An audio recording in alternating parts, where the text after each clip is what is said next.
डिवोर्सचा issue झाला त्यावेळेला बिझनेसही मोठ्या लेवलवरती होता आणि मध्येच आलेलं COVID it really pinched me out. जेव्हा तुम्ही एका प्लॅटफॉर्मवर आहात, कंपनीचे डायरेक्टर्स आहात, you have to keep all this things aside and then you only need to focused on your work. माझ्या ऑफिसमध्ये 30चा स्टाफ आहे, वेरन त्याच्यामध्ये मेजॉरिटी 90% वुमेन्स आहेत. ज्या पद्धतीने ते घरं चालवतात त्याच पद्धतीने ते त्यांच्या करिअरला पण तसंच इम्पॉर्टन्स देतात. आत्तापर्यंतच्या एक्सपिरियन्समध्ये आम्ही सायंटिस्ट आणि डॉक्टर्सच्या डिग्रीज देखील फेक बघितलेल्या आहेत आणि आयडेंटिफाय केलेल्या आहेत. 2024मध्ये मी आरामात मतलब आपलं 31ला आपले जे प्लॅनिंग्स असतात फॅमिलीबरोबर ते करते. 12 वाजता बरोबर एका एम्प्लॉईने ईमेल टाकला की मी रिझाईन करते, absconded and I am not going to come from tomorrow onwards. त्यावेळेला जो झालेला मूड मतलब सडनली एक स्माइलिंग फेस होता आणि सडनली एक टेन्स. ओके, नवीन वर्षाची सुरुवात अशी झाली.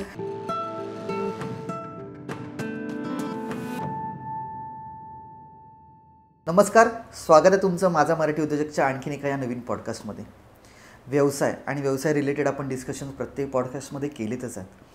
प्रत्येक व्यवसायात महत्त्वाच्या गोष्टी काय आहेत तर भांडवल, मॅन्युफॅक्चर करत असलेला प्रोडक्ट किंवा आपण जी देतो ती सर्व्हिस. त्याचबरोबर आणखीन एक महत्त्वाची गोष्ट आहे ती म्हणजे तुमच्यासोबत आणि तुमच्या व्यवसायात काम करणारी तुमची लोकं, ज्याला आपण स्टाफ किंवा एम्प्लॉई बोलतो. आता हा जो एम्प्लॉय आहे, हा जो स्टाफ आहे, तो कुठल्याही पोझिशनला असू दे, म्हणजे अगदी क्लर्क असेल किंवा हायर पोझिशनला एक मॅनेजर असेल, पण तो तितकाच जेन्युइन, तितकाच डिसिप्लिन, त्याच्या जे काय एरियाज ऑफ एक्सपर्टीज आहेत त्या खऱ्या आहेत की खोट्या आहेत हे हायर केल्यानंतर आपल्याला कळायला लागतं. पण ज्या MNCs आहेत, मोठ्या कंपनीज आहेत, त्या काय करतात, एखादा जेव्हा स्टाफ हायर करतात तेव्हा त्याचं बॅकग्राऊंड व्हेरिफिकेशन करतात की त्यांनी दिली जी काही इन्फॉर्मेशन आहे ती खरी आहे की खोटी आहे. बरं, आता हे करण्याचं रिसोर्सेस किंवा स्किल्स प्रत्येक कंपनीकडे असतील असं नाही आहे. तर ह्या ज्या काही मोठ्या कंपनीज आहेत हे काम आउटसोर्स करतात अशा एका ऑर्गनायझेशनला, अशा एका कंपनीला ज्यांच्याकडे हे काम करण्याचं बॅकग्राऊंड व्हेरिफिकेशन किंवा स्क्रीनिंग करण्याचे एक्सपर्टीज आहेत आणि रिसोर्सेस आहेत. अर्थात तुम्हाला कळलंच आहे, आज ज्या आपल्याबरोबर आपल्या मराठी उद्योजिका आहेत त्यांची ही कंपनी गेल्या 20 वर्षापासून बॅकग्राऊंड स्क्रीनिंग, एम्प्लॉई बॅकग्राऊंड व्हेरिफिकेशनचं काम करते. तर ह्याचे काय टेक्निकल नोहाऊज आहेत, ह्यांची जर्नी किती इंटरेस्टिंग आहे हे आजच्या पॉडकास्टमध्ये आपण ऐकलं आहे. चला मग भेटूया आजच्या आपले guest Rupali Sathe, founder director PQ finder screening solutions private limited.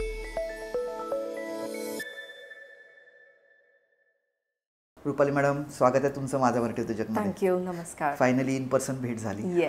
बरेच दिवस मला वाटतं कॉलवरच आपलं डिस्कशन चालू होतं आणि समहाव आता वी हॅव मेट, राईट.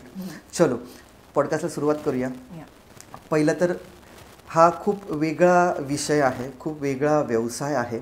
आत्तापर्यंत जे काही आपण पॉडकास्ट केलेत प्रत्येक पॉडकास्टमध्ये वेगळे पण होतंच, पण हा असा एक बिझनेस आहे एम्प्लॉई बॅकग्राऊंड व्हेरिफिकेशन की जो बऱ्याच बिझनेस ओनर्सना माहीत सुद्धा नाही की असं काहीतरी होतं, अशी काहीतरी एक इंडस्ट्री पण आहे.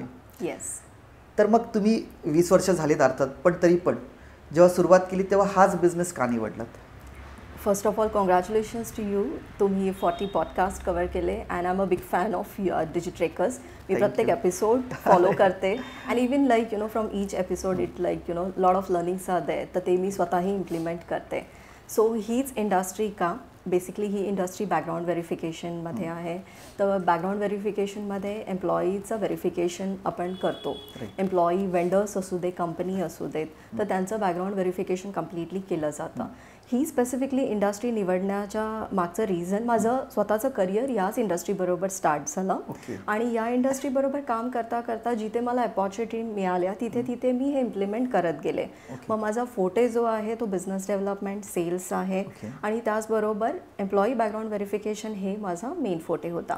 मग त्या पद्धतीने मी इंडस्ट्रीजबरोबर MNCs बरोबर काम करत गेले आणि एक फाईन ट्यून नंतर मतलब तुमच्या करिअरमध्ये ग्रोथ मिळाल्यानंतर I thought like let's start your own business. Then I choose this because it's a very unique industry आणि कॉम्पिटिशन ऑफकोर्स आहे, but then I thought like this could be the best industry where my ethics and transparencies are getting matched. So I have started दिस.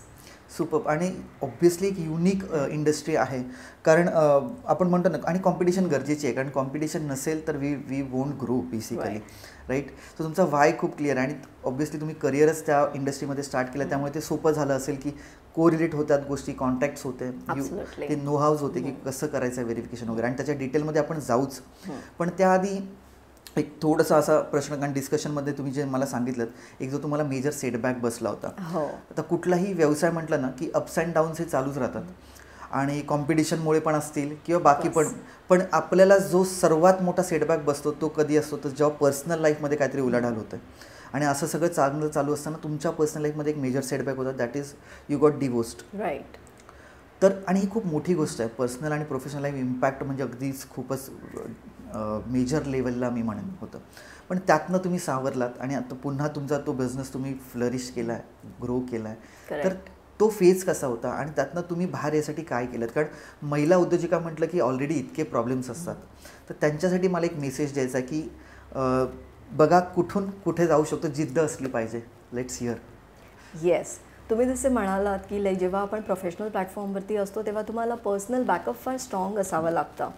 एक major setback जसं तुम्ही म्हणालात की जेव्हा career पीकवरती होतं, business नुकताच स्टार्ट केलेला 2017मध्ये, आणि जेव्हा ॲज अ पार्टनर म्हणून तुम्ही एकमेकांना मॅच करता किंवा कम्पॅटेबल करता तेव्हा एकमेकांच्या अपेक्षा असतात की तुम्ही एकमेकांना हेल्प करावा, बिझनेसमध्ये येणारे जे टेन्शन्स आहेत, जे प्रॉब्लेम्स आहेत त्याच्यामध्ये सपोर्ट करावा. बट समहाव तुमच्या एक्सपेक्टेशन्स खूपच वाढतात आणि मग त्यावेळेला तुम्ही एकमेकांना पोक करायला लागता. Though it is everything is good but still you started poking each other. मग त्यावेळेला माझा जो मेन डिवोर्सचा इश्यू झाला त्यावेळेला बिझनेसही मोठ्या लेवलवरती होता आणि मध्येच आलेलं कोविड, तर या दोघांचं रिझन एकत्र आलं आणि त्यामुळे जो एक पेंच बसलेला, it really pinched me out because त्याच्यामध्ये मला सगळ्याच गोष्टी मॅनेज करायच्या होत्या. You have to keep a constant smile on your face because when you are facing to your employees it is very difficult की तुम्ही इथे असे बसलात आणि तुम्हाला जे प्रॉब्लेम आहेत, जे तुमचे इमोशनल इश्यूज आहेत ते तुम्ही दुसऱ्यांना नाही सांगू शकत बिकॉज जेव्हा तुम्ही एका प्लॅटफॉर्मवर आहात, कंपनीचे डायरेक्टर्स आहात, you have to keep all this things aside and then you only need to focused on your work. तर त्या बेसिसवरती ते सगळं बाजूला ठेवून बिझनेसला प्रायोरिटी दिली, पॅरेंट्सने सपोर्ट केला, फॅमिली इतकी स्ट्रॉंग होती, सगळ्यांनी सपोर्ट करून बिझनेस मतलब जे इश्यूज होते त्याच्यामधून पण बाहेर येऊन देन आय स्टार्टेड अगेन आणि चालूच आहेत आत्तापर्यंत प्रवास. नाईस. बघा तुमच्याकडे जर काय कारणं असतील तर ह्याच्यापेक्षा मोठं कारण आहे का बघा. कारण ऑब्व्हियसली डिवोर्सपेक्षा जास्त मेजर एक इम्पॅक्ट एका महिला उद्योजिकेला काय असू शकतो.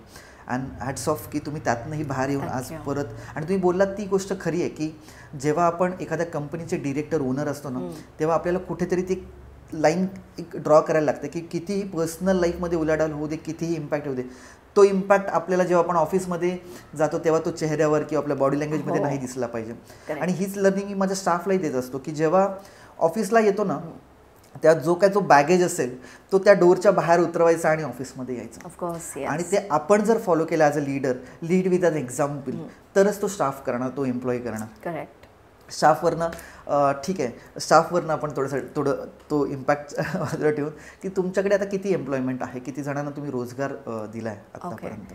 माझ्या ऑफिसमध्ये 30चा स्टाफ आहे, वेरन त्याच्यामध्ये मेजॉरिटी 90% वुमेन्स आहेत, हार्डली एक 10% मेन्स असतील. ऑफकोर्स देर इज लाईक आम्ही असं काही बायस नाही केलेलं. आणि जनरली जे वुमेन्स आहेत त्यांना ठेवण्याचा एक हेतू होता की लाईक त्या ज्या असतात त्या फार ट्रान्सपरंट असतात, ट्रान्सपरंट आणि कामाबद्दल फार क्लिअर असतात त्या की हा मला हे काम करायचंच आहे. ज्या पद्धतीने ते घरं चालवतात त्याच पद्धतीने ते त्यांच्या करिअरला पण तसंच इम्पॉर्टन्स देतात. तो जो चंचल स्वभाव असतो तो मेनली आम्ही पाहिलं की लाईक यंग मेल्समध्ये आहे, पण जेव्हा वुमेन्समध्ये येतं त्यावेळेला तो इश्यू नसतो. तर त्याच्यामुळे आम्ही जास्तीत जास्त महिलांना प्राधान्य देतो कारण त्यांचा इंटिग्रिटी फार क्लिअर असतात आणि ट्रान्सपरंट असतात आणि हॉनेस्ट असतात. जनरली तसं बघायला गेलं तर महिलांचे पण फार इश्यूज आहेत. त्यांचे PMS असतो, तर PMS म्हणजे प्री मेन्स्ट्रुअल सिंड्रॉम आहे, तर त्याच्यामध्ये त्यांना फार इश्यूज येतात. फॉर एक्झाम्पल स्ट्रेस आहे, हार्मोनल चेंजेस असतात, बॅक पेन आहे, स्टमक पेन आहे, हे सगळं रिझन देऊन देखील उद्या म्हणजे त्या दिवसाला ऑफिसमध्ये येतातच लोक. आणि जनरली लाईक त्यांच्या मूड स्विंग्स एवढ्या असतात की कामावरती पण कधी कधी येतं. But yes, being a women even I am aware की लाईक हे सगळे इश्यूज होतात, तर ते आम्हाला माहिती आहे. त्यातला त्यात ते रिझॉल्व्ह होतात. त्यातला त्यात आम्ही थोडंसं एन्व्हायरमेंट चेंज करण्यासाठी एकमेकांशी बोलतो किंवा थोडंसं एक हेल्दी एन्व्हायरमेंट असतं. तर येस, बेसिकली 30चा स्टाफ आहे आणि 4500 माझे फील्ड एक्झिक्युटिव्ज आहेत जे आतापर्यंत आम्हाला हेल्प करत आलेत फील्डमध्ये. महाराष्ट्रामध्ये आम्ही हे पूर्ण कव्हरेज दिलेलं आहे. सो 4000 फील्ड स्टाफ आहे. एक खूप छान पॉईंट जो तुम्ही म्हणालात की मूड स्विंग्स आणि बाकीचे हेल्थ इश्यूज होतात, मेन्स्ट्रुअल सायकल्स प्री असेल किंवा पोस्ट असेल, आणि एक महिला उद्योजिका म्हणून तुम्ही त्यांची काळजी घेता. तर काय वाटतं, म्हणजे 95% जेव्हा तुम्ही म्हणता की एक वुमन स्टाफ आहे तुमच्याकडे, तर किती सोपं आहे की कठीण आहे तो सगळा मग त्या गोष्टी सांभाळून त्याच्यातनं आउटपुट काढणं?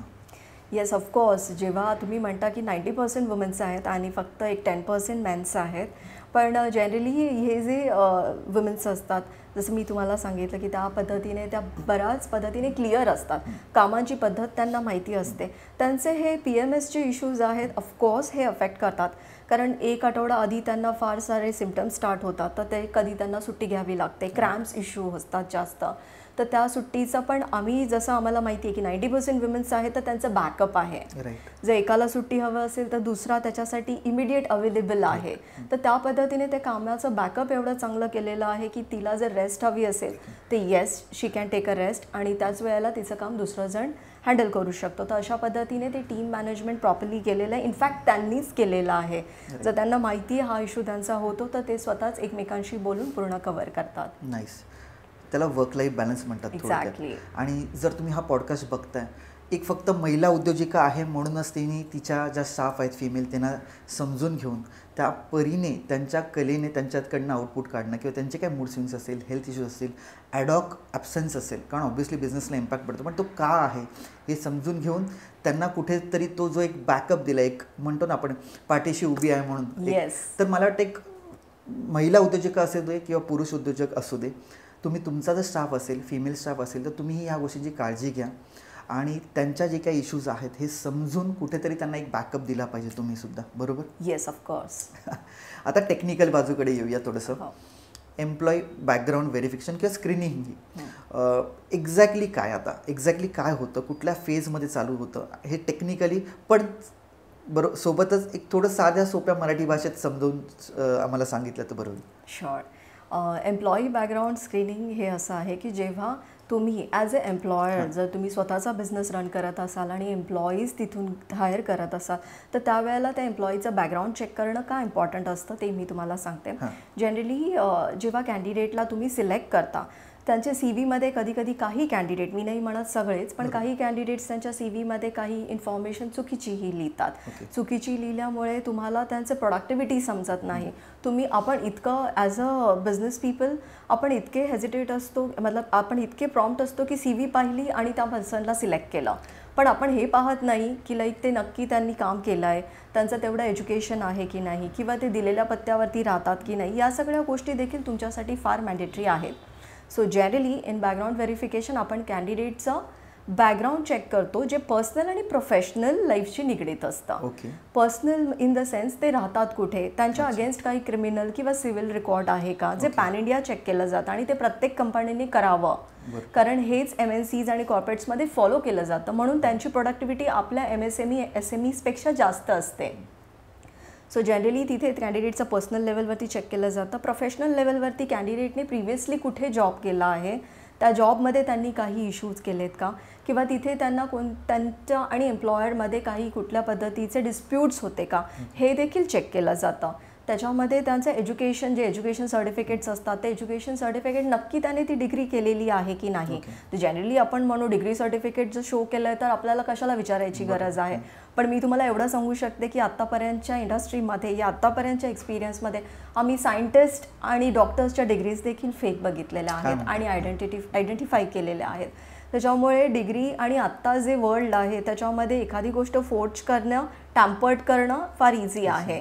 तर ह्या आमच्या इंडस्ट्रीमुळे जे एम्प्लॉयर्सला होणारी जी मदत आहे त्याच्यामध्ये तुम्हाला कॅन्डिडेटची प्रोडक्टिव्हिटी कळते, त्यांनी जे ह्याच्या आधी केलेले जे एक्सपिरियन्स आहेत त्याच्यामधून काही तुम्हाला पॉझिटिव्ह गोष्टी समजू शकता, त्यांच्या स्ट्रेंथबद्दल समजू शकतात, त्यांच्या एरियाज ऑफ इम्प्रूव्हमेंट्सबद्दल समजू शकता, आणि त्या तुम्ही तुमच्या जेव्हा त्यांना हायर करतो, जेव्हा जो तुमचा प्रॉस्पेक्ट कॅन्डिडेट आहे त्यावेळेला ते त्यांचे तुम्ही प्रॉपरली डिटेल्स चेक करून त्यांना तुम्ही पुढची पोझिशन देऊ शकता.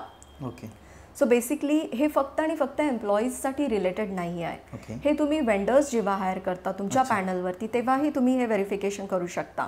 वेंडरचे फायनान्शियल लिटिगेशन्स काही आहेत मार्केटमध्ये किंवा ते किती स्ट्रॉंग आहेत, त्यांना काम देण्याच्या आधी तुम्ही त्यांचं बॅकग्राऊंड चेक करा. त्यांचं प्रॉपर कंपनी आहे का, GST सर्टिफिकेट आहे का, किंवा त्यांचे जे रिलेव्हंट डॉक्युमेंट जे तुमच्या पॅनलसाठी इम्पॉर्टंट आहेत, तुमच्या कंपनीसाठी इम्पॉर्टंट आहेत, ते तुम्ही क्रॉस चेक करू शकता. तर या सगळ्या गोष्टी त्याच्यामध्ये कव्हर केल्या जातात. सो बेसिकली व्हाईट कॉलर्स म्हणजे ज्यांचा जॉब जो डेस्क रिलेटेड असतो, प्रोफेशनल वर्क करतात, त्यांचं व्हेरिफिकेशन देखील आम्ही करतो. आणि ब्लू कॉलर्स मतलब जे फॅसिलिटी मॅनेजमेंट किंवा लेबर कॅटेगरीपासून पुढे स्टार्ट होतं त्यांचं व्हेरिफिकेशन केलं जातं. ओके, आता आणखीन एक नवीन टर्म कळलं. म्हणजे प्रत्येक पॉडकास्टमध्ये माझ्यासाठी पण एक काहीतरी नवीन लर्निंग असते. वेंडर व्हेरिफिकेशन किंवा बॅकग्राऊंड चेक ही खूप चांगलं एक तुम्ही पॉईंट मांडलात. मग त्याबरोबरच मग मला असं वाटतं की तुम्हाला आणखीन एक वर्टिकल किंवा सर्व्हिस देऊ शकतो आयडिया मी. कारण एक बिझनेस रन करताना बऱ्याच वेळेला आपल्याला असा इश्यू होतो आणि you will agree with that. बरेच माझे ऑडियन्स पण किंवा जे उद्योजक आहेत बघतात तेही ॲग्री करतील की आपला जो काही क्लायंट आहे ना, येस, मला कुठेतरी वाटतं की त्याचं पण व्हेरिफिकेशन व्हायला पाहिजे. कारण आपल्याला बऱ्याच वेळेला असं होतं की पेमेंट डिले होतात, कधी कधी तर पेमेंट होतच नाही. तर मला वाटतं ही एक वर्टिकल पण तुम्ही चालू करा की क्लायंट व्हेरिफिकेशन, क्लायंट जेन्युइन आहे की नाही, तुम्हाला जो काही प्रोजेक्टचे जे काही कोटेशन तुम्ही दिले त्याचे ॲडव्हान्स मिळाले पण बॅलन्स मिळणार आहे की नाही डिलिव्हर केल्यानंतर. कारण we are facing those issues, good amount of issues आहेत असे. आणि मी असं नाही, माझे जे काही ओळखीत उद्योजक आहेत माहिती आहे की क्लायंटकडनं पेमेंट येणं किंवा फसवणं हे खूप होतं. तर तसंही करू शकतो का आपण? हो, नक्कीच आपण हे करू शकतो आणि हा फार इम्पॉर्टंट पॉईंट आहे. थँक्यू सो मच ही आयडिया दिल्याबद्दल. आणि मी तसंही माझे जे उद्योजक फ्रेंड्स आहेत त्यांना हेल्प करते. कारण बऱ्याच वेळेला असं होतं की त्यांचे बरेच चांगले ब्रँड्स असतात मार्केटमध्ये जे कामं घेतात, पण तरीही ते पेमेंटच्या इश्यूसाठी फार प्रॉब्लेम्स क्रिएट करतात तुम्हाला. सो जनरली आपण तेही करतो वेंडर्स आणि प्लस क्लायंटसाठी. तुम्ही देखील तुम्ही ॲज अ उद्योजक म्हणून असं नाही राहिलं पाहिजे की आपण फक्त आणि फक्त क्लायंटच्या मागे पळावं किंवा त्यांचे टर्म्स अँड कंडिशन्स आपण एक्सेप्ट करून त्यांच्या बेसिसवरती आपण काम एक्सेप्ट करावं, असं नसलंच पाहिजे. जेव्हा तुम्ही स्वतः एक कंपनी चालवता, तुम्हाला माहिती आहे त्या कंपनीसाठी जेव्हा तुम्ही काम घेता त्यावेळेला तुम्हाला स्वतःचं कॅपिटल त्याच्यामध्ये इन्व्हेस्ट करावं लागतं. सो त्यावेळेला येस ऑफकोर्स आपण क्लायंटचं पण व्हेरिफिकेशन करू शकतो. इनफॅक्ट क्लायंटचं सिबिल चेक करा, क्लायंटची कंपनी कुठे आहे ते चेक करा, त्यांचा किती प्रेझन्स आहे मार्केटमध्ये तो देखील आपण चेक करू शकतो. त्याच्यामध्ये तुम्हाला कळेल. आणि वरून त्यांचं जर आपण लिगल लिटिगेशन्स चेक केले तर आपल्याला हे कळेल की आपल्यासारखे दुसरे कोणी वेंडर्स तरी हा प्रॉब्लेम फेस करत नाही आहेत ना. जर तसं काही असेल तर वेळेस त्यावेळेला सावधान होऊ शकता आणि तुमचे टर्म्स तुम्ही तुमच्या पद्धतीने चेंज करू शकता. हे प्रॉब्लेम्स इनफॅक्ट तुम्ही आता म्हणताय पण हे मी स्वतः देखील फेस केलेले आहेत. असे बरेचसे मोठी नावं आहेत ज्यांच्यासाठी आम्ही कामे केलेली आहेत. बट देन असं होतं की 45 डेजचा पिरियड अग्रीड असतो, पण तो 45 डेजचा पिरियड लांबत एक 150 डेज 200 डेजपर्यंत पण जातो. त्याच्यामुळे तुम्ही जेव्हा क्लायंट निवडता त्यावेळेला फक्त आणि फक्त ब्रँड आणि कामासाठी एक्साइटेड नका होऊ, त्याच्या पाठीमागे देखील आपण या गोष्टी चेक करणं गरजेचं आहे. एक्झॅक्टली. म्हणजे बेसिकली एखाद्या प्रोडक्टची व्हॅल्यू जर आपण for example hypothetical numbers consider करतो, मी 100 रुपीज असेल, समोरची पार्टी तुम्हाला 120 रुपीज पे करते, तर त्याच्यापेक्षा एखादा जर तुम्हाला 90 रुपीज पे करतो, but if he is a genuine client then go for it, मी म्हणेन. बरोबर आहे? Because then you have an assurity. तुमच्याकडे एक खात्री राहते की हे 90 रुपये येणार आहेत, 120 रुपये मिळणार आहेत, पण त्याची खात्री नाही किती येतील आणि किती नाही. आणि मी खूप साध्या सोप्या भाषेत सांगतोय, तर हे आता तुम्हाला मेसेज पोहोचलाच असेल. परत एम्प्लॉई व्हेरिफिकेशनकडे येऊया. साधारण एका वर्षभरात तुम्ही किती एम्प्लॉईजचं बॅकग्राऊंड चेक किंवा व्हेरिफिकेशन करता? पूर्ण वर्षभरामध्ये 40 ते 50,000 कॅन्डिडेटचं व्हेरिफिकेशन केलं जातं. येस. तर ह्याच्यामध्ये एम्प्लॉई बॅकग्राऊंड व्हेरिफिकेशन आणि आमचा जो फील्डचा स्टाफ आहे, आम्ही जास्त करून ॲड्रेस व्हेरिफिकेशनची कामं घेतो. जे फील्डवरती असतात लोक, तर फील्डमध्ये तुमच्या इन्शुरन्सची कामं असतात, कॅन्डिडेट कुठे राहतो त्याचं करंट आणि परमनंट ॲड्रेस व्हेरिफिकेशन केलं जातं. काही वेळेला बँक स्टेटमेंट्स व्हेरिफिकेशन केल्या जातात, एज्युकेशन व्हिजिट्स असतात. तर हे ओव्हरऑल आपण एक 40,000 to 50,000 पर्यंत व्हेरिफिकेशन इयरली करतो. It's a huge number. Yes.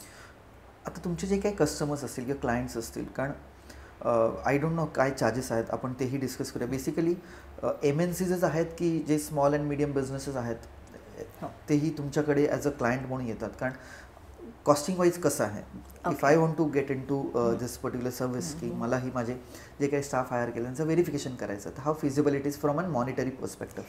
Yes, generally हा एक खूप साऱ्या लोकांच्या मनामधील क्वेश्चन आहे, स्पेसिफिकली SMEs आणि MSMEsसाठी, की जेव्हा ते असं विचार करतात की रिक्रुटमेंट कॉस्ट एक वेगळी आहे, ज्याच्यामध्ये मला कॅन्डिडेट हायर करायचा आहे, त्याची कॉस्ट वेगळी, आणि प्लस मला बॅकग्राऊंड व्हेरिफिकेशनमध्ये पण पैसे इन्व्हेस्ट करायचे आहेत. तर मी तुम्हाला एकच सांगते की जेव्हा बॅकग्राऊंड व्हेरिफिकेशनच्या कॉस्ट असतात त्या फार नॉमिनल असतात. जसं मी तुम्हाला इन जनरल सांगायला गेले तर जेव्हा फ्रेशर्स हायर करतात त्याची कॉस्ट 999 पासून स्टार्ट होते. तर 999 मध्ये तुम्ही फ्रेशर्सचं पूर्ण व्हेरिफिकेशन करू शकता की कॅन्डिडेटची डिग्री काय आहे, त्यांचे दोन्ही ॲड्रेस व्हेरिफिकेशन करू शकता आणि क्रिमिनल रेकॉर्ड चेक करू शकता. हे तुम्ही फ्रेशर्ससाठी करू शकता. आणि जे एक्सपिरियन्स्ड कॅन्डिडेट आहेत त्यांची कॉस्ट साधारण 2 ते 5 हजारापर्यंत जाते, डिपेंड की तुमची रिक्वायरमेंट काय आहे. आता ते मार्केटमध्ये SMEs आणि MSMEsसाठी आम्ही कस्टमाइज प्रोडक्ट्स देतो ज्याच्यामध्ये त्यांची कॉस्ट कव्हर होऊ शकते. काही कंपनी बोलतात की मला एज्युकेशन नाही करायचं आहे, मला फक्त आणि फक्त कॅन्डिडेटचं बॅकग्राऊंड व्हेरिफिकेशन मतलब प्रिव्हियस एम्प्लॉयमेंट व्हेरिफिकेशन करायचं आहे, रेफरन्स व्हेरिफिकेशन करायचं आणि क्रिमिनल रेकॉर्ड चेक करायचं आहे. तर त्या बेसिसवरती ते मॉडेल सिलेक्ट करून तुम्हाला जी कम्फर्टेबल प्राईस असते त्या प्राईसमध्ये ते मॉडेल्स आम्ही डिलिव्हर करण्याचं कोशिश करतो.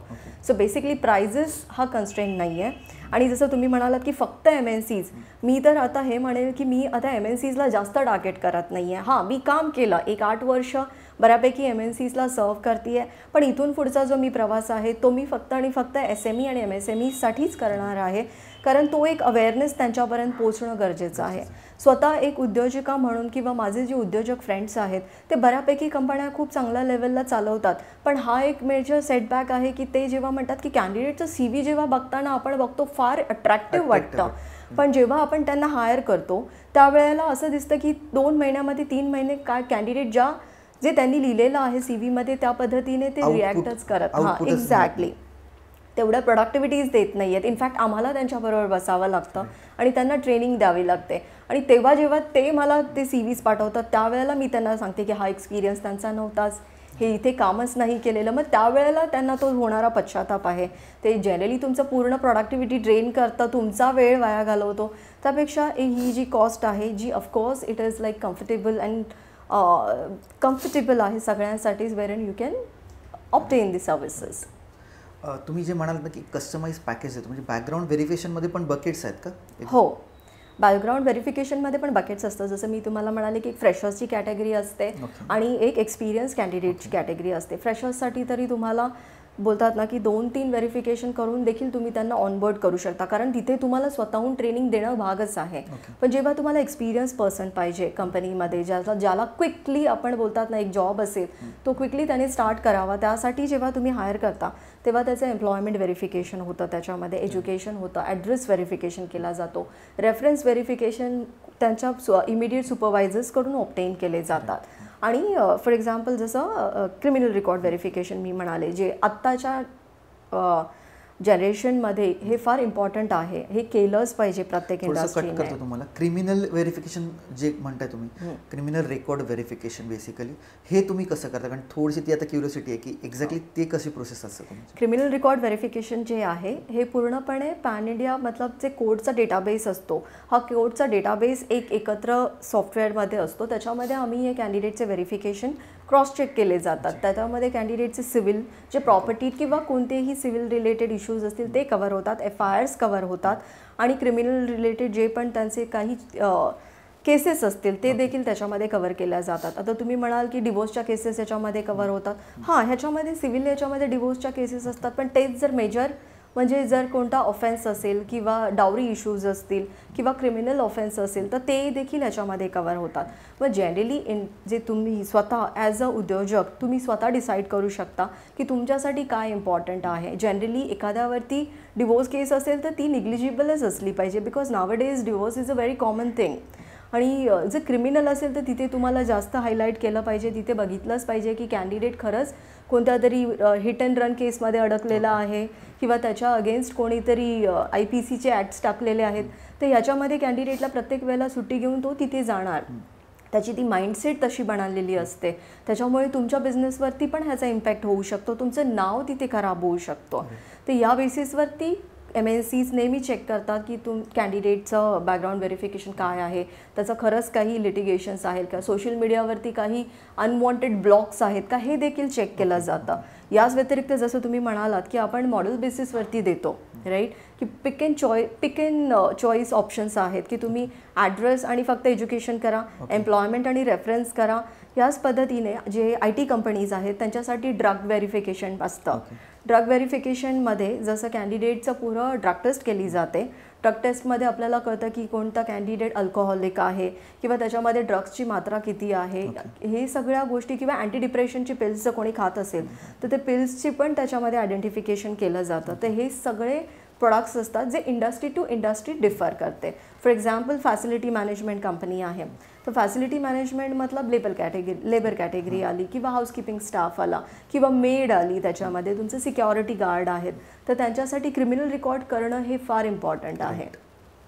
क्रिमिनल रेकॉर्ड ह्याच्यासाठी की आत्ता करंटली ते इथे जॉब करतायत, XYZ लोकेशनवरती काम करतायत, पण ते परमनंटली कुठे दुसऱ्या जागेवरून इथे आलेले आहेत, तर त्यांचं बॅकग्राऊंड व्हेरिफिकेशन करणं हे फार इम्पॉर्टंट आहे.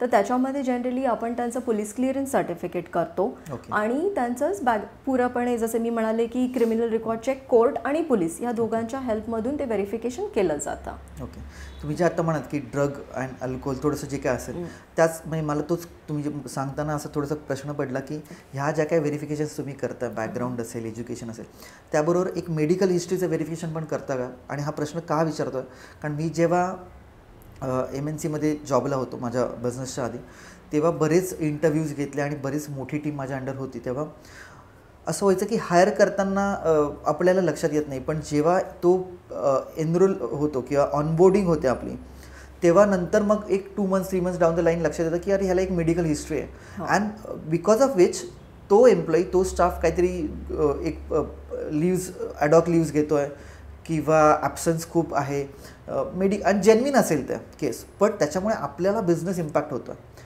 तर अशी काही तुम्ही व्हेरिफिकेशन करता की बाबा अशी अशी मेडिकल हिस्ट्री आहे and if this person is hired he is bound to take leaves, be ready for it. Yes, हा एक फार इम्पॉर्टंट पॉईंट तुम्ही रेज केला. तर येस ऑफकोर्स हे देखील व्हेरिफिकेशन आपल्या इंडस्ट्रीमध्ये केले जातात. जनरली जेव्हा CV तुमच्याकडे येतो त्याच्यामध्ये गॅप असतो. गॅप इन द सेन्स की पहिला एम्प्लॉयमेंट आणि दुसऱ्या एम्प्लॉयमेंटमध्ये असलेला जो गॅप किंवा एज्युकेशन नंतर जेव्हा गॅप असतो, 2 वर्षाचा गॅप असेल आणि 2 वर्षानंतर जर तुमचा कॅन्डिडेट तुम्हाला जॉईन करत असेल तर त्यावेळेला तो गॅपचा क्वेश्चन तुम्ही केलाच पाहिजे की या पिरियडमध्ये तुम्ही कुठे होता, तेव्हा तुम्ही का नाही कंपनीला जॉईन केलं किंवा तो गॅपचं रिझन काय होतं. मग बऱ्याचदा तुम्हाला कळेल की नाही मी थोडा गॅप घेतलेला, पण तो गॅपचं रिझन विचारणं हे गरजेचं आहे. तर आमच्या इंडस्ट्रीमध्ये जेव्हा CV चेक केली जाते त्यावेळेला तो गॅप देखील आयडेंटिफाय केला जातो आणि त्याच्यामध्ये त्या रिझनमध्ये समजलं जातं की मेडिकल हिस्ट्री होती, ॲक्सिडेंटल काही गोष्टी असतील तर त्या मेडिकल हिस्ट्रीज वगैरे असेल तर त्या तिथे आयडेंटिफाय होतात. आणि जनरली मेडिकल हिस्ट्री जरी असेल तर ती प्रॉपरली क्रॉस व्हेरीफाय केली जाते. कॅन्डिडेटला आपण सांगतो की तुम्ही मेडिकल हिस्ट्रीचे फाईल्स आहेत, जे काही हॉस्पिटलचे बिल्स किंवा फाईल्स आहेत ते तुम्ही सबमिट करा. त्या बेसिसवरती ते व्हेरिफिकेशन केलं जातं हॉस्पिटल्स बरोबर. ते बिल्स क्रॉस व्हेरीफाय केले जातो, तो पिरियड क्रॉस व्हेरीफाय केलं जातो, जेणेकरून जेव्हा तुम्ही कॅन्डिडेटला हायर कराल त्यावेळेला तुम्ही प्रिपेअर्ड असाल की या सगळ्या गोष्टींमध्ये आपण अशा सगळ्या जे काही गॅप्स रिलेटेड गोष्टी आहेत किंवा कॅन्डिडेटचं हेल्थ इश्यूज आहेत त्याच्यामुळे आपली कंपनी सफर नाही झाली पाहिजे किंवा त्या बेसिसवरती त्यांची प्रोडक्टिव्हिटी कमी नाही झाली पाहिजे. हे जे काही व्हेरिफिकेशन आहे ते कुठल्या फेजला आयडियली केलं जातं किंवा केलं गेलं पाहिजे? म्हणजे for example I am an employer, तर मी ऑनबोर्डिंगच्या आधी व्हेरिफिकेशन म्हणजे कॅन्डिडेट सिलेक्ट झाला, शॉर्टलिस्ट झाला फॉर एक्झाम्पल, मग ऑनबोर्डिंगच्या आधी मी व्हेरिफिकेशन केलं पाहिजे की ऑनबोर्डिंग झालं? कारण मला माहिती आहे मी जेव्हा MNCमध्ये होतो तेव्हा आम्ही कॅन्डिडेटला हायर करायचो, त्याचं प्रोडक्शन चालू व्हायचं आणि बॅकग्राऊंडला, म्हणून त्याला बॅकग्राऊंड व्हेरिफिकेशन मग, तर बॅकग्राऊंडला व्हेरिफिकेशन चालू राहायचं आणि मग 1.5-2 महिन्यांनी रिपोर्ट यायचा की यार हे फेक कॅन्डिडेट आहे, मग त्याला मग परत आम्ही टर्मिनेट करायचो. पण MNCमध्ये ते चालून जातं बिकॉज त्यांच्याकडे तेवढं काय म्हणू एक फंड्स आहेत रिझर्व की त्यांना ते रोलिंगमध्ये चालू राहतं. पण एखाद्या छोट्या उद्योजकाला हे परवडणार नाही की एखाद्या एम्प्लॉईला तुम्ही हायर केलं आहे, त्याला ट्रेन केलं आहे, 1.5-2 महिना त्यांच्याकडनं काम काढून घेतलं आणि एक 1 फाईन डे तुम्ही त्याला आता टर्मिनेट करताय बिकॉज बॅकग्राऊंड व्हेरिफिकेशनमध्ये काहीतरी एक रेड फ्लॅग आला आहे. करेक्ट. परत हायर करणं, त्याचा तो पिरियड, तिथे ते नुकसान. त्यामुळे मग तुमचं सजेशन काय राहील? फॉर MNCs कदाचित वेगळा असेल कारण काय म्हणतो फिट साईज सगळ्यांसाठी अशी नाही आहे, तर तुमचं सजेशन काय असेल इथं? माझं सजेशन हेच असेल की लाईक जेव्हा तुम्ही कॅन्डिडेट हायर करता तर हायर करण्याच्या आधी तुम्ही घाई करू नका, कारण मला माहिती आहे की जेव्हा SMEs आणि MSMEs येतात, MNCsमध्ये आपल्याकडे बॅकअप असतो, त्यांच्याकडे बरीच मोठी टीम असते जे ते प्रोजेक्ट हँडल करतात, त्यांचं काम हँडल करतात. पण जेव्हा SME MSMEs येतात तर मी त्यावेळेला म्हणेल की तुम्ही हे प्री व्हेरिफिकेशनच करा. दोन्ही कॅटेगरीज अवेलेबल असतात, प्री आणि पोस्ट असतं. जेव्हा कॅन्डिडेटला तुम्ही जॉईन करण्याच्या आधी त्याचं व्हेरिफिकेशन करू शकता आणि जॉईन केल्यानंतरही व्हेरिफिकेशन करू शकता. तर दोन्ही गोष्टी अवेलेबल असतात. त्याच्यावरती तुम्ही डिसाईड करू शकता की ऑलरेडी हायर केलेत पण त्यांची प्रोडक्टिव्हिटी समहाव केटर होत नाही आहे, तर त्यावेळेला पोस्ट व्हेरिफिकेशन करा. कॅन्डिडेटला हायर करण्याच्या वेळेला जेव्हा तुमचा प्रॉस्पेक्ट एम्प्लॉई आहे त्यावेळेला तुम्ही प्री व्हेरिफिकेशन करून घ्या. तसंही जॉईनिंगचा पिरियड 1 आठवड्याचा लेंदी ठेवा. इमिडिएटली डिसिजन आपण घेतो ते डिसिजन्स कधी कधी आपल्याला बॅकफायर करतात. त्याच्यामुळे प्री व्हेरिफिकेशन करणं येस महत्त्वाचं आहे. पण जर तुम्हाला असं वाटतं की तो कॅन्डिडेटला तुम्ही तुमच्या प्रोजेक्ट नीडसाठी इमिडिएटली हायर केला आणि तुम्हाला त्यात वेळ नाही मिळाला तर त्यावेळेला आय वुड सजेस्ट की तुम्ही पोस्ट व्हेरिफिकेशनही करू शकता. ओके. आता थोडंसं एक एंड पोर्शनला आपण येऊया. त्यामुळे की हे जे काही व्हेरिफिकेशनचे तुम्ही नंबर्स सांगितले, MNCs ऑब्व्हियसली स्ट्रिक्टली फॉलो दिस रूल की व्हेरिफिकेशन हे झालंच पाहिजे. पोस्ट कोविड काही इम्पॅक्ट तुम्हाला बिझनेसमध्ये जाणवला का? बिकॉज ही मी अननेसेसरी कॉस्ट नाही म्हणणार पण अवॉइडेबल कॉस्ट होऊ शकते माझ्या पर्स्पेक्टिव्हने. I might be wrong, from your perspective it might थोडंसं वेगळा पॉईंट ऑफ व्ह्यू असेल. तर तसं काही इम्पॅक्ट जाणवला? कारण मला माझ्या फील्डमध्ये being and into an IT vertical Digitrackers obviously post COVID तो एक चॅलेंज जाणवला. कारण वेबसाईट असेल, digital marketing was a secondary thing स्पेंडिंगसाठी उद्योजकांसाठी. तसं तुमच्या बाबतीत काही घडलं का? इंडस्ट्रीसाठी जर म्हणालं तर येस थोडासा इम्पॅक्ट प्रत्येक इंडस्ट्रीला झालाच कोविडमध्ये. तर जनरली जेव्हा माझ्याकडे कोविडचा जो पिरियड होता तो थोडासा बिझनेस कमी आला. सडनली इतका सगळ्यांसाठीच एक शॉकिंग पिरियड होता की आता तुम्ही कशा पद्धतीने कामं करणार. तर त्यावेळेला येस इमिडिएटली आमचा सर्व्हर होता, आम्ही जे काम करतो ते सर्व्हर बेसिसवरती आहे. तर त्याने आम्हाला एवढं पिंच नाही बसलं तर फटाफट लोकांना आम्ही वर्क फ्रॉम होम दिलं. इनफॅक्ट कोविडमध्ये माझ्याकडे असेही प्रोजेक्ट चालले की ज्याच्यामध्ये मला लोक हायर करावी लागली. ऑफिसच्या मागे लाईन होती पूर्णपणे सगळे रिक्रुटमेंटसाठी. तर त्यावेळेला मी एक 20-30चा स्टाफ हायर केलेला जे पूर्णपणे ऑनलाईन व्हेरिफिकेशनसाठीच होतं. तर क्रिमिनल रेकॉर्ड व्हेरिफिकेशनचं ते काम आम्हाला भेटलेलं. तर त्याच्यामध्ये माझी त्यावेळेला एक 50ची टीम होती जे पूर्णपणे हे काम घरी बसून हँडल करत होते. तर येस इम्पॅक्ट होतो आणि त्यावेळेला रिक्रुटमेंट कमी होते. पण लकीली जे लेबर कॅटेगरी आहेत जे मी तुम्हाला ब्लू कॉलर्स बोलते, ते ब्लू कॉलरची रिक्वायरमेंट जास्त वाढली मार्केटमध्ये. तर त्यावेळेला त्याचं व्हेरिफिकेशन आमच्याकडे जास्त येत गेलं. तर येस थोडं बहुत अप्स अँड डाऊन्स कोविडमध्ये आम्ही पाहिले. बट बऱ्यापैकी तो एक पिरियड आमचा सर्व्हाइव्ह झाला. ग्रेट. अजून काय सांगाल? कारण म्हणजे मला वाटतं आपण most of the points cover केलेच आहेत. तरी पण माझ्याकडनं काही प्रश्न मिस झाला असेल, anything that you need to add want to add basically? Yes, basically मी जस्ट एवढंच सांगेल की जेव्हा आपण एक बिझनेस रन करतो त्यावेळेला बरंचसं एकटंपण असतं की तुम्ही हे प्रॉब्लेम्स तुम्हाला जे क्लायंटकडून जे डिले पेमेंट्स आहेत किंवा एम्प्लॉई आज आहे उद्या तो मॉर्निंगला तुम्हाला रेझिग्नेशन लेटर टाकून येणार नाही किंवा ॲब्स्कॉन्ड झाला, ह्या वेळेला आपल्याला हे सगळे प्रॉब्लेम्स असतातच. ह्याचं बर्डन असतं बॅक ऑफ द माइंड की आपण याला कसं फेस करायचं. आणि तुमच्याकडे जे ऑनगोईंग प्रोजेक्ट्स असतात, ऑनगोईंग प्रोजेक्ट्समध्येही याचा इम्पॅक्ट होऊ शकतो किंवा एम्प्लॉई टेंडन्सी आहे ती तुम्ही कितीही एन्व्हायरमेंट चांगलं ठेवलं तरी त्यावेळेला असं होतं की कुठे दुसरीकडे अपॉर्च्युनिटीज मिळाला, वर्क एन्व्हायरमेंट नाही आवडलं तर ते इमिडिएट डिसिजन्स घेतात. बऱ्यापैकी काही इमॅच्युअर्ड कॅन्डिडेट्स पण असतात ज्याच्यामध्ये डिसिजन्स मागे पुढे होतात.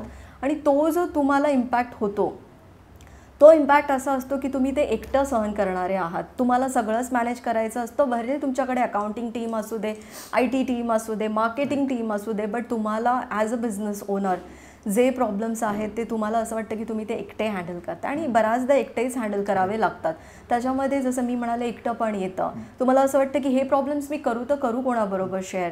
तर हे प्रॉब्लेम्स मी देखील शेअर केलेले आहेत ज्याच्यामध्ये खूप सारे इश्यूज येतात की सडनली रात्री 12 वाजतामध्ये, आता न्यू इयरचीच एक गोष्ट होती 2024मध्ये, मी आरामात आपलं 31ला आपले जे प्लॅनिंग्स असतात फॅमिलीबरोबर ते करते. 12 वाजता बरोबर एका एम्प्लॉईने ईमेल टाकला की मी रिझाईन करते, absconded and I am not going to come from tomorrow onwards. त्यावेळेला जो झालेला मूड सडनली एक स्माइलिंग फेस होता आणि सडनली एक टेन्स. ओके, नवीन वर्षाची सुरुवात अशी झाली. तर या वेळेला हे सगळे प्रॉब्लेम्स असतात. तर बिंग लाईक ऑन्टरप्रेनर की येस अप्स अँड डाऊन्स खूप आहेत. आपलं कधी कधी मॉरल डाऊन होतं, कधी कधी सेल्सच्या गोष्टी आहेत ज्या आपल्या जे बजेटिंग आपण केलेलं असतं त्याच्यामध्ये बसत नाहीत, तर स्वतःला कर्स करणं किंवा डिप्रेशनमध्ये जाणं, मला असं वाटतं हा एक पर्याय कधीच कोणी निवडू नये. तुमच्यासाठी सगळ्यात जास्त मेंटॉर आणि मेंटॉर्स जे आहेत ते तुमचे पॅरेंट्स असू शकतात किंवा तुमच्या जवळच्या व्यक्ती असू शकतात. त्यांच्याशी बोला, त्यांना तुमचे प्रॉब्लेम सांगा आणि त्या पद्धतीने तुम्हाला जे येणारे जे प्रॉब्लेम्स आहेत ते त्यांच्याशी शेअर करा. मे बी तुमचे जे कोणी बिझनेस फ्रेंड्स असतील त्यांच्याबरोबर जास्तीत जास्त मैत्री करण्याचा प्रयत्न करा. त्यांना सांगा, ह्याचं तुम्ही टेन्शन बाळगू नका की मी माझे हे प्रॉब्लेम्स कसे शेअर करू. तुम्हाला असे लोक पाहिजेतच आजूबाजूला ज्यांच्याबरोबर जे तुमची मेंटॅलिटी समजू शकतात. तर जास्तीत जास्त तुमचे उद्योजक फ्रेंड्स बनवा आणि त्या पद्धतीने तुमचे प्रॉब्लेम्स त्यांच्याबरोबर शेअर करा. जेव्हा तुम्ही प्रॉब्लेम शेअर करता त्याच्यामधून तुम्हाला नव्याने गोष्टी समजतात, एक सोल्युशन मिळतं. राईट. जेव्हा मी माझ्या बिझनेस फ्रेंड्सबरोबर बोलते त्यांना सांगते अरे माझं पेमेंट्स आहे, जनरली लाईक 45 डेजचं क्रेडिट पिरियड असतं आणि ते अग्री केलेलं असतं दोन्ही पार्टींनी, पण ते नाही आलं टायमिंगवरती. माझ्यासाठी तो कॅपिटल पूर्ण फ्लो मॅनेज करायला एवढे डिफिकल्टीज येतात की मी अजून किती मनी बॉरो करू किंवा ODCC तुमची जी आहे ती कितीपर्यंत इन्हान्स करत जाऊ, त्याचं तर मला डेबिट इंटरेस्ट पे करायचंच आहे. तर त्यावेळेला जो प्रॉब्लेम आहे, तर असंच बोलता बोलता एका मित्राबरोबर त्यांनी मला सांगितलं you are facing this problem, you would have talk to me earlier only.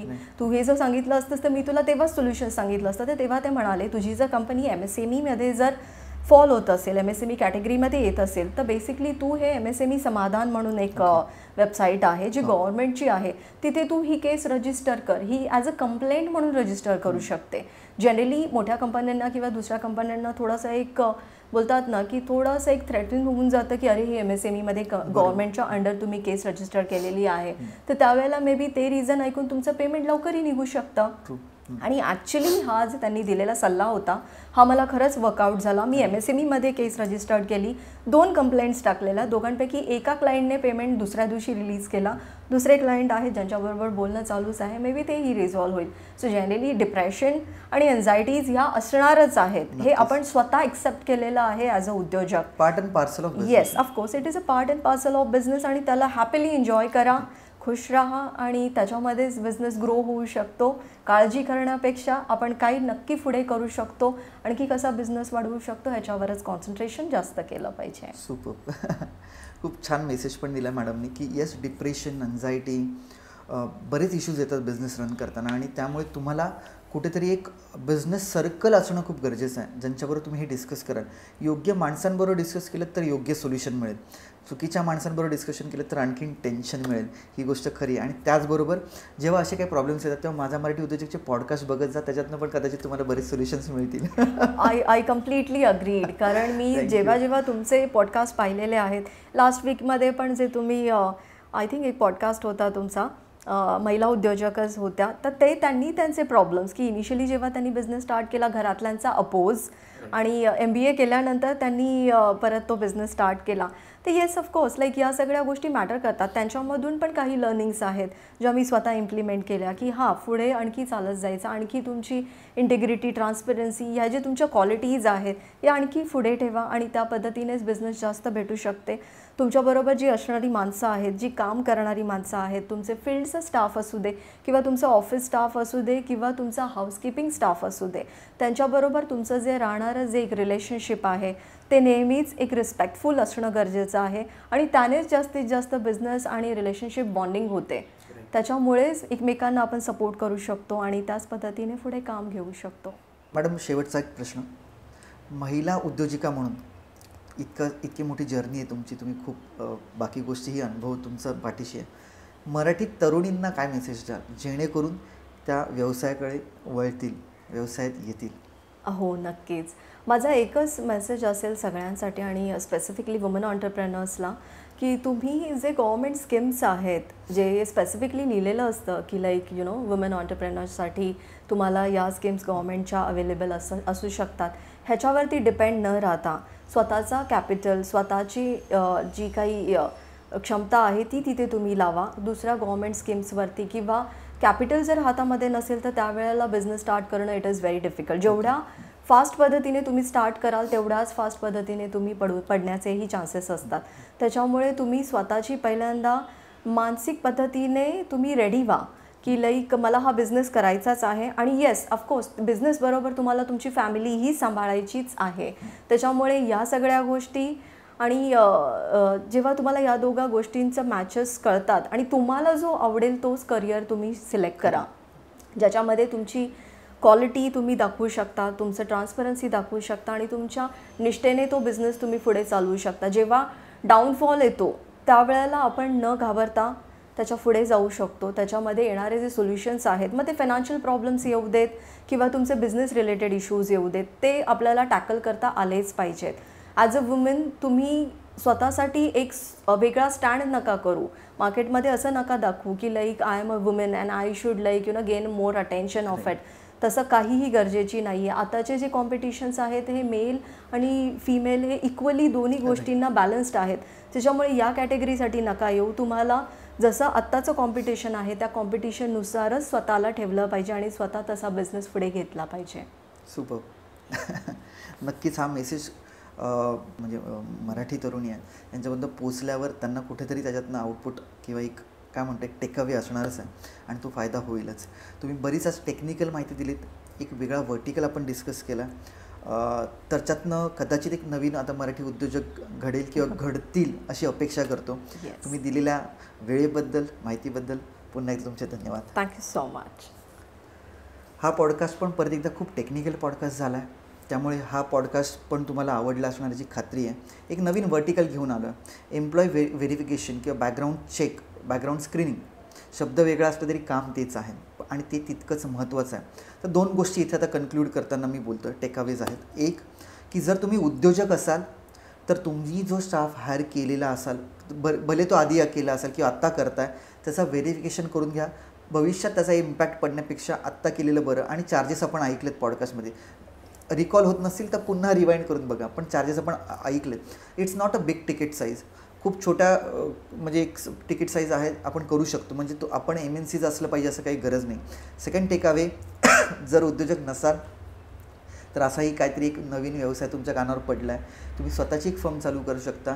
एक थोडंसं स्मॉल स्केलला बॅकग्राऊंड व्हेरिफिकेशनचं एक कंपनी आउटपुट किंवा तुम्ही कंपनी इस्टॅब्लिश करू शकता. मदत लागली तर ऑब्व्हियसली मॅडम आहेतच. मी त्यांच्या बिहाफवर तुम्हाला ऑन कॅमेरा सांगतो की तुम्हाला काही टेक्निकल हेल्प हवी असेल तर मॅडम करतील. त्यांचंही काम ते आउटसोर्स करतात. त्यांनाही बॅकग्राऊंड व्हेरिफिकेशनसाठी, फील्ड वर्कसाठी लोकं हवी आहेत. अप्रोच करा, खूप चांगली ऑपॉर्च्युनिटी आहे. राईट. हा पॉडकास्ट तुम्हाला आवडला आहे, त्यामुळे पहिलं तर जर नवीन असाल तर चॅनलला सबस्क्राईब करा आणि हा पॉडकास्ट जास्तीत जास्त लाईक करून तुमच्या व्हॉट्सअप स्टेटस, फेसबुक, इंस्टाग्रामला शेअर करा, जेणेकरून हा पॉडकास्ट पण बाकीच्या पॉडकास्ट इतकाच प्रत्येक महाराष्ट्राच्या घरात आणि मनात पोचेल. लवकरच भेटू पुढल्या पॉडकास्टमध्ये. तोपर्यंत तुमची रजा घेतो, निरोप घेतो. Signing off Sanket Naik, CEO, Digitrackers tech solutions private limited.